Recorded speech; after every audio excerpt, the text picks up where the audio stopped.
السلام علیکم، امید کرتا ہوں آپ سب خیر خیریت سے ہوں گے۔ ویلکم ٹو پی کے خارور سٹوریز۔ میرا نام لائق الرحمان۔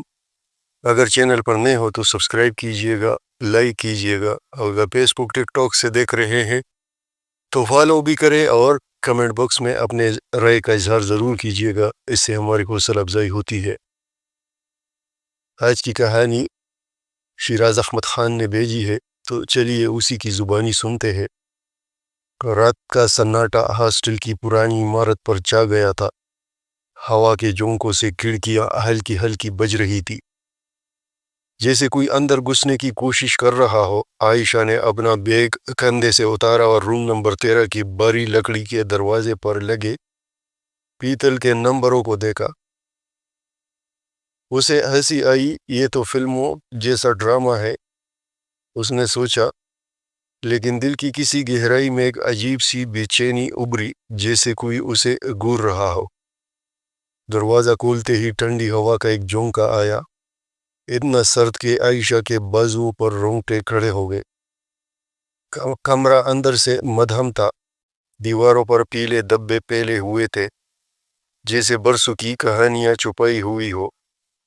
بلب کی روشنی ہلکی ہلکی جھپک رہی تھی، اور کمرے کے کونے میں ایک پرانا آئینہ دیوار پر لٹکا ہوا تھا، دھندلا سا، جس کے کناروں پر عجیب سے نشانات تھے۔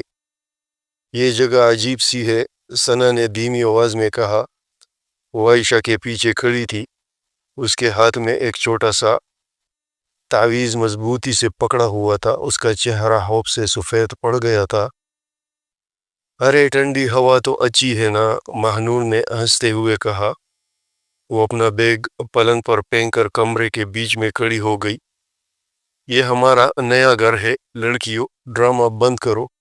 لیکن اس کی ہنسی میں ایک ہلکی سی کھوکھلا پن تھا، جیسے وہ خود کو دلیری کی تسلی دے رہی ہو۔ ہینا خاموشی سے کمرہ دیکھ رہی تھی، اس کی نظریں آئینے پر ٹھہری۔ یہ آئینہ کتنا پرانا لگتا ہے، اس نے کہا، اپنی انگلیوں سے اس کے سائیڈ کو چھوتے ہوئے، جیسے اس نے بہت کچھ دیکھا ہو۔ پہلی رات عجیب تھی، لڑکیاں اپنا سامان ترتیب دینے میں لگی تھی۔ جب گھڑی نے 12 بجائے، اچانک کمرے کی روشنی جھپکی اور ایک لمحے کے لیے اندھیرا چھا گیا۔ ثنا نے چونک کر عائشہ کا ہاتھ پکڑ لیا۔ یہ کیا تھا؟ اس کی آواز کانپ رہی تھی۔ بس بجلی کا مسئلہ ہوگا، عائشہ نے کندھے اچکاتے ہوئے کہا، لیکن اس کی نظریں آئینے پر جمی تھی۔ اسے لگا جیسے آئینے میں کوئی سائے ہلے ہو، ایک عورت کی سی شکل، لمبے بالوں والی، جو اسے گور رہی تھی۔ وہ فوراً پلٹی، لیکن پیچھے کوئی نہ تھا۔ تم نے کچھ دیکھا؟ اس نے مہنور سے پوچھا۔ ہاں، تیری شکل، مہنور نے ہنستے ہوئے کہا، لیکن اس کی آنکھوں میں ایک ہلکی سی گھبراہٹ تھی۔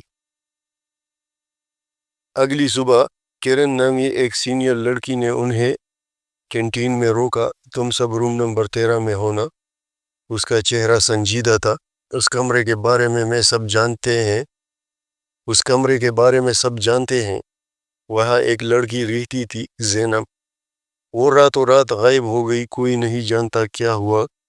کہتے ہیں اس کی روح اب بھی وہاں ہے۔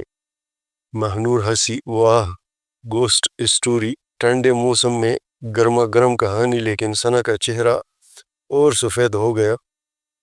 اس نے اپنی تعویذ مضبوطی سے پکڑ لیا۔ تم مذاق کیوں اڑاتی ہو؟ کیا پتہ سچ ہو؟ اس رات جب سب سو رہے تھے، ثنا کو لگا جیسے کوئی اس کے کان میں سرگوشی کر رہا ہو۔ تم یہاں نہیں رہ سکتی۔ آواز ٹھنڈی تھی، جیسے برف سے بنی ہو۔ وہ چیخ کر اٹھی اور باقی لڑکیاں جاگ گئی۔ کمرے کا دروازہ زور سے بند ہوا اور آئینے میں ایک ہلکی سی دراڑ پڑ گئی۔ یہ کیا تھا؟ ہینا نے دھیمی آواز میں پوچھا، اپنی عینک ٹھیک کرتے ہوئے۔ ہوا ہوگی، عائشہ نے کہا، لیکن اس کا دل زور زور سے دھڑک رہا تھا۔ اگلے چند دن عجیب واقعات سے بھرے رہے۔ ثنا نے بتایا کہ اسے رات کو آئینے میں ایک لڑکی کی جھلک دکھتی ہے، لمبے کالے بال، سفید لباس اور آنکھیں جو خالی تھی۔ مہنور نے اسے مذاق سمجھا، لیکن جب اس کا برش خود بخود زمین پر گرا اور پلنگ کے نیچے غائب ہو گیا، اس کی ہنسی غائب ہو گئی۔ ہینا نے فیصلہ کیا کہ وہ اس راز کو سلجھائے گی۔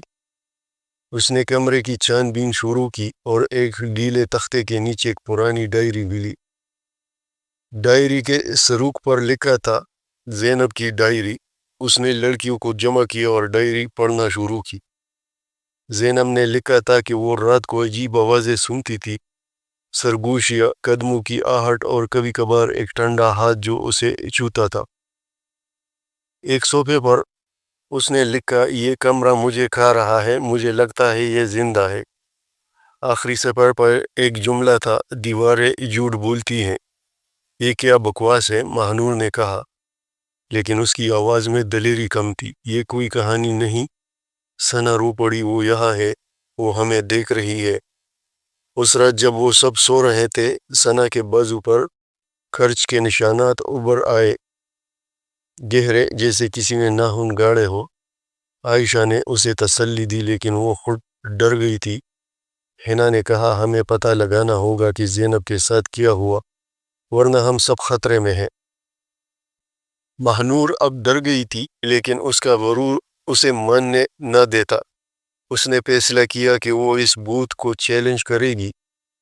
اگر تو یہاں ہے تو دکھا خود کو، اس نے آئینے کے سامنے چیخ کر کہا۔ اچانک کمرے کی بتیاں جھپکنے لگی، دروازہ زور زور سے ہلنے لگا اور آئینے میں ایک شکل ابھری، ایک لڑکی کی جس کے بال لمبے اور چہرہ سفید تھا۔ اس کی آنکھیں خالی تھی لیکن اس کے چہرے پر غصہ تھا۔ تم نے مجھے بلایا، اس کی آواز کمرے میں گونجی جیسے ہر دیوار سے آ رہی ہو۔ مہنور پیچھے ہٹی اور اس کا پاؤں پھسلا، وہ گر گئی اور اسے لگا جیسے کوئی اس کے گلے کو دبا رہا ہو۔ عائشہ نے اسے کھینچ کر اٹھایا لیکن کمرہ اب ٹھنڈا ہو چکا تھا، اتنا ٹھنڈا کہ ان کی سانسیں دھند بن رہی تھی۔ ہینا نے فوراً دعا پڑھنی شروع کی اور آواز غائب ہو گئی، لیکن آئینہ اب ہر رات عجیب چیزیں دکھاتا، کبھی زینب کا چہرہ، کبھی ان کی اپنی شکلیں۔ لیکن مسح شدہ ثنا اب کمرے میں سونے سے ڈرتی تھی۔ وہ کیرن کے کمرے میں چلی گئی جس نے بتایا کہ ہاسٹل کی بنیاد میں ایک پتھر دفن ہے جس کے بارے میں کہا جاتا ہے کہ وہ لعنتی ہے۔ زینب اس پتھر کے راز تک پہنچی تھی۔